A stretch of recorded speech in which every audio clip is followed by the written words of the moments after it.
Capítulo 2541 Eles vêm à noite. Parte 1 Não perca seu tempo chorando. A rainha disse de seu estrado. Temos até o dia da partida antes do próximo abate. Apenas os mais fortes entre nós serão escolhidos e somente porque não podemos confiar na imundície dos mortos-vivos. Precisamos de bocas suficientes para nos proteger, mas não o suficiente para esgotar nossos recursos limitados antes de construirmos nossa nova casa. Sei que estou pedindo muito de vocês, mas é o mesmo sacrifício que meu marido acabou de fazer. O mesmo sacrifício farei assim que uma nova e mais digna rainha for encontrada para meu filho. Ela fechou os olhos, suspirando com a ideia de deixar Chagra sozinho e sobrecarregado pela responsabilidade de garantir a sobrevivência da nova colônia. Aqui está a minha primeira ordem como regente de Zelex. Vivam suas vidas ao máximo e aproveitem ao máximo o tempo que nos resta. Eu também gostaria de liberá-los de seu dever por hoje, mas infelizmente, os mortos-vivos sabem de nossa perda. Este é um momento perfeito para tentar. O som do alarme a interrompeu, seguido rapidamente por um tremor tão intenso que os lustres balançaram no teto e a poeira caiu. O que diabos está acontecendo? Sir amaldiçoou o nome de Glemos em voz baixa. O conjunto de compressão dimensional bloqueou tanto a magia dimensional quanto os amuletos de comunicação. A única maneira de se comunicar a longa distância dentro de Zelex era por vargoflares mágicos. Graças à capacidade de sua linhagem de compartilhar qualquer coisa com os membros de sua matilha, os Vargs podiam se comunicar entre si e transmitir mensagens mesmo a uma distância considerável. Era a razão pela qual eles eram os únicos guardas do Senado e a espinha dorsal da guarda da cidade. Infelizmente, tanto Varg quanto Ati tinham sido reunidos para receber o discurso do regente, então a única forma de comunicação que restava aos guardas eram sinalizadores coloridos. A rainha correu para fora do prédio e levantou voo para observar a situação de cima. Luzes verdes, vermelhas e violetas em arco vinham do acesso sul da cidade, suas cores se misturando e pintando Zelex como uma ferida gangrenosa sangrenta. Fomos invadidos e nossos agressores destruíram o túnel sul.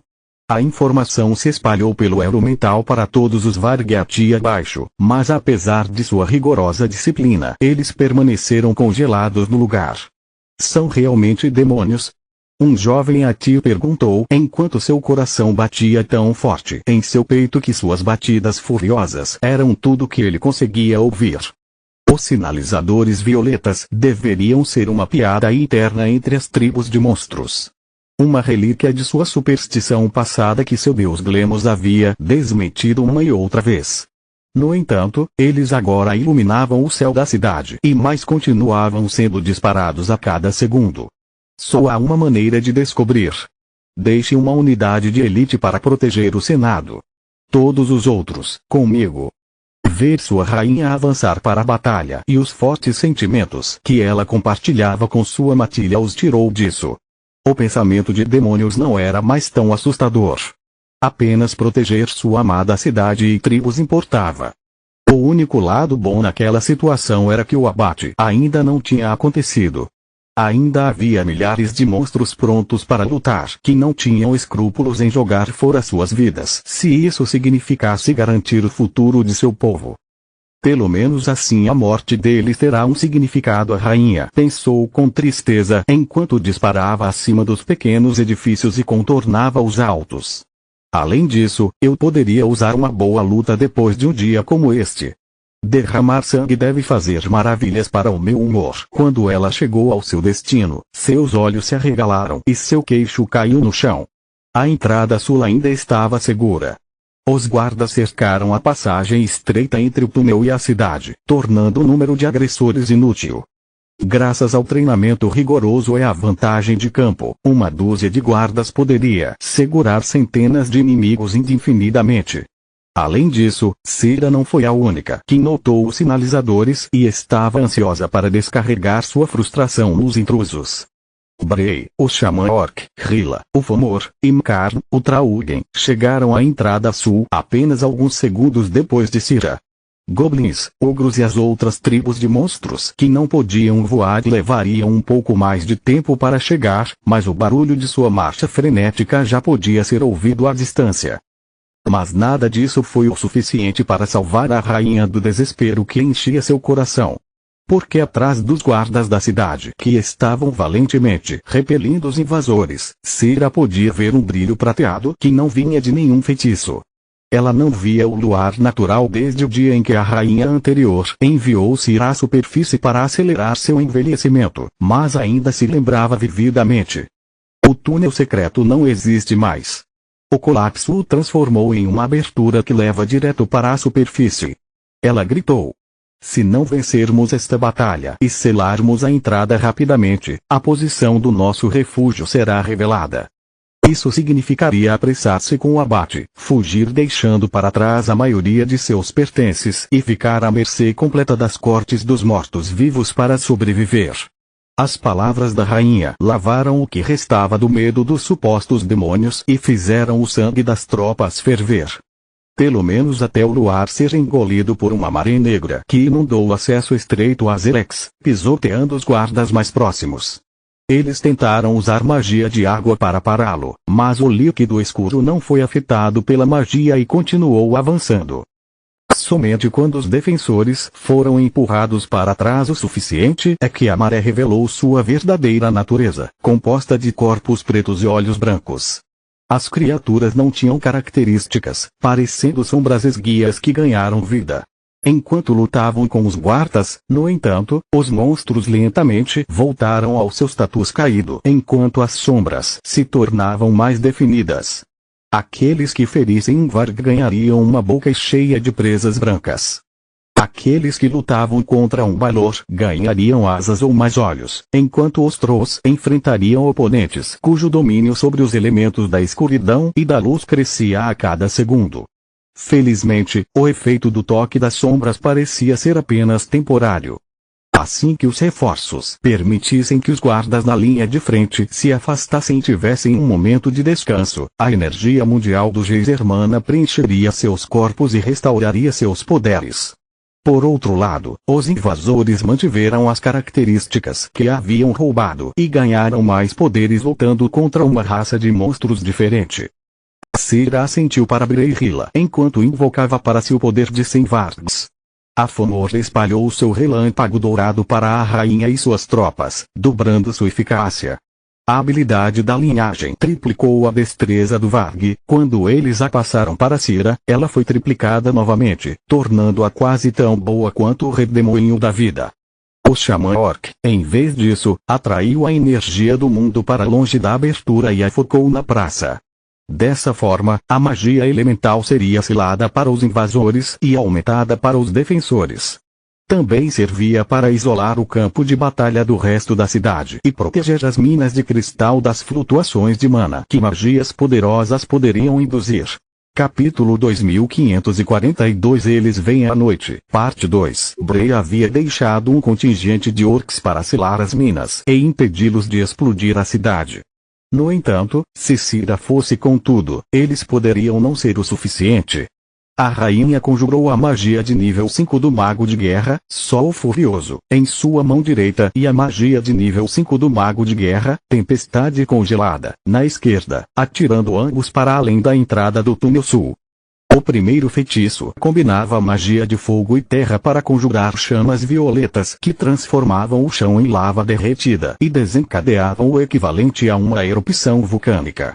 O segundo usava a magia de ar para atiçar as chamas e amplificar a explosão, enquanto a magia de água formava uma espessa camada de gelo. O ar frio abafou o calor que teria matado os monstros nas linhas de frente e o gelo cobriu a entrada da cidade, selando um incêndio por dentro. Nenhuma única rajada de vento atingiu os defensores, nenhuma única língua de fogo escapou da prisão congelada. Graças ao poder concedido a ela pelos Fomor e à força de vontade combinada de seus soldados, a rainha conjurou o equivalente a um feitiço de nível de torre. Foi o suficiente? Cira perguntou, levando Bray a se concentrar em seu cristal e usar seu poder para expandir o alcance de sua visão da vida além do restante da esquerda e dentro do túnel agora selado. Abaixe-se. O xamã orc conjurou uma barreira de ar e gelo bem a tempo antes que uma explosão esmeralda abrisse a entrada sul novamente.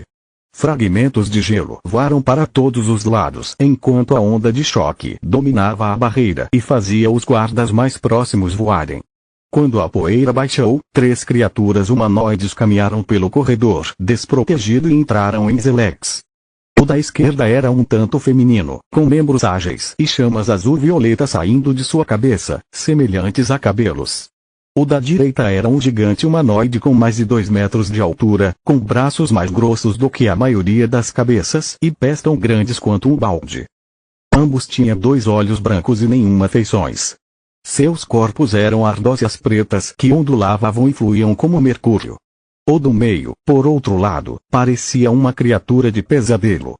Chifres longos e retos saíam de sua testa, enquanto chifres curvos saíam da parte de trás de seu crânio, cobrindo seu pescoço. Chamas preto-violeta irrompiam de sua cabeça, parecendo cabelo em um segundo e como uma coroa em chamas no outro. Um conjunto de asas membranosas repousava sobre seus ombros e 2 olhos brancos estavam abertos em seu rosto junto com uma boca branca sem lábios. Ao contrário dos outros 2, seu corpo escuro estava cheio de tanta energia que era quase sólido e a maneira como drenava a luz na caverna fazia suas garras e garras negras brilharem. Bem. Que surpresa agradável! A criatura falou com a voz de um abismo uivante, suas presas se abrindo em um sorriso cruel. Eu vim aqui seguindo o cheiro de um lanche e encontrei uma refeição completa. O que você quer? Cira perguntou, sentindo através do vínculo com sua matilha que o medo estava se espalhando por suas tropas como um incêndio. Vim terminar um trabalho que comecei há milênios, criança. O demônio respondeu. Mas não se preocupe. Vou fazer isso rápido. Você logo se reunirá com sua querida Ikara e quando eu terminar com você, será a vez de Chagra. Como você sabe esses nomes? A rainha rosnou, os pelos de todo o seu corpo se arrepiando em pânico. Essas coisas lembram as sombras de Veren e se ele ainda estiver vivo como Urma diz, faria sentido. No entanto, não explica como eles nos encontraram, nem como nos conhecem. Ela tentou e falhou em encontrar uma explicação lógica para suas dúvidas. O que você acha? O corpo do demônio se mexeu, sua pele se esticando enquanto algo empurrava de dentro. O rosto e as mãos do falecido rei saltaram do peito da criatura, chamando o nome de Cira com uma voz cheia de dor. Ele é parte de mim agora e, com o tempo, ele se submeterá a mim como todos os outros. Os rostos de Danka, e Osmog e todos os monstros que lhe conheceu e matou durante sua vida brilharam na pele negra de sua forma de abominação. Então, eles deslizaram até sua sombra e assumiram a forma de criaturas de ébano mais inexpressivas. Eles eram apenas demônios das trevas transformados para a ocasião, mas Cira não tinha como saber disso. Seus olhos tinham certeza de que a coisa presa dentro do demônio parecia e soava exatamente como seu falecido marido e isso era verdade. Lita havia usado respectivamente magia de luz e ar para imitar Ikara até o menor detalhe. Os medos profundamente enraizados nos corações dos monstros pisotearam tudo sobre lógica e história que Glemos havia ensinado a eles. A mesma superstição que ele havia instilado neles para convencer os monstros de sua divindade e que o harmonizador era um milagre agora empurrava os monstros a acreditar que demônios existiam. Eles tinham acabado de dançar dentro de Zelex e queriam prender as almas imortais dos monstros dentro de seus corpos amaldiçoados. Não fiquem aí parados. Ataquem. Brei, a xamã orc, foi a primeira a reagir usando seu cristal de mana para desencadear uma tempestade de fogo sobre os invasores. Os orcs revertidos seguiram seu exemplo e avançaram enquanto os xamãs fortaleceram seus núcleos e cobriram seu avanço com uma enxurrada de feitiços. A sábia de guerra estava tão assustada quanto qualquer outra pessoa, mas acessar as memórias de seus ancestrais mostrou a ela mais uma vez que os demônios eram apenas um mito e que os orcs foram os arquitetos de sua própria queda. Não sei mais qual é a verdade, nem me importo. Ela pensou. Podemos esclarecer isso depois, quando protegermos nossa casa novamente. Os demônios responderam conjurando uma onda de fogo própria, parando-a de Bray e avançando para o combate corpo a corpo. Assim como os demônios das lendas, as criaturas pareciam roubar o poder de suas vítimas e torná-lo seu. O demônio fêmea estava lutando com um Fomor, ganhando asas e olhos emplumados conforme a luta prosseguia. O demônio gigante, em vez disso, focou nos Vars, desenvolvendo uma pelagem vermelho flamejante, chifres e crescendo ainda mais em tamanho. Apenas o demônio coroado não se moveu de seu ponto inicial, apenas olhando ao redor como se tudo fosse um jogo. Você não é um demônio e eu vou expor suas mentiras. Rei acumulou o poder elemental de suas asas e o canalizou para seus olhos na forma de 5 pilares elementais. Belo truque.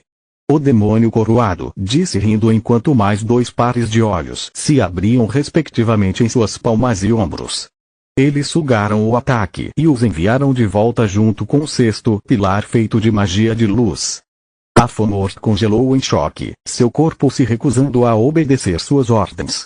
Uma de suas asas foi incendiada enquanto a outra congelou.